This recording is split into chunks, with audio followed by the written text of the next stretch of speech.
So I know what's next. Well, I know what's next from here. I want you to listen to Steve Jobs, if we can. I'm not going to play this anymore because of time. I want you to listen to what Steve Jobs says.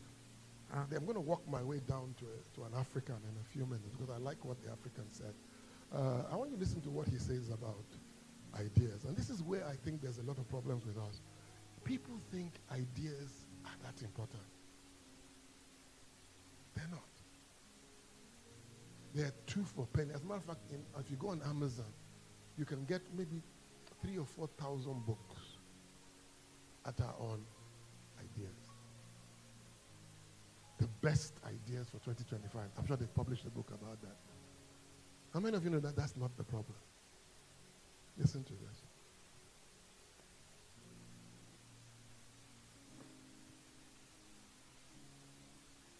Really hurt Apple was after I left, John Sculley got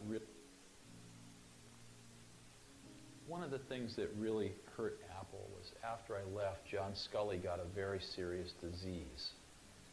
And that disease, I've seen other people get it too. It's the disease of thinking that a really great idea is 90% of the work. And that if you just tell all these other people, you know, here's this great idea, then of course they can go off and make it happen. And the problem with that is that there's just a tremendous amount of craftsmanship in between a great idea and a great product. And as you evolve that great idea, it changes and grows. It never comes out like it starts because you learn a lot more as you get into the subtleties of it. And you also find there's tremendous trade-offs that you have to make. I mean, you know, there are just certain things you can't make electrons do. There are certain things you can't make plastic do or glass do. And as you get into, or factories do, or robots do. And as you get into all these things, designing a product is keeping 5,000 things in your brain, these concepts, and fitting them all together in kind of continuing to push to fit them together in new and different ways to get what you want. And every day you discover something new that is a new problem or a new opportunity to fit these things together a little differently. And it's that process that is the magic.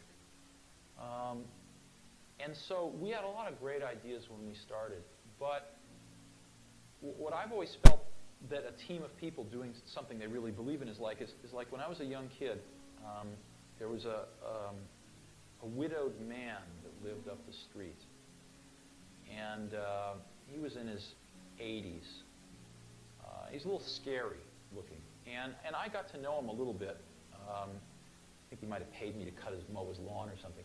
And one day he said, "Come on into my garage, I want to show you something." And he pulled out this dusty old rock tumbler. It was a motor and a coffee can and a little, band between them.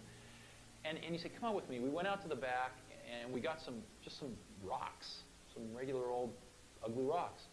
And we put them in the can with a little bit of liquid and a little bit of grit powder. And we closed the can up, and he turned this motor on. He said, "Come back tomorrow." And his can was making a racket as the stones went around.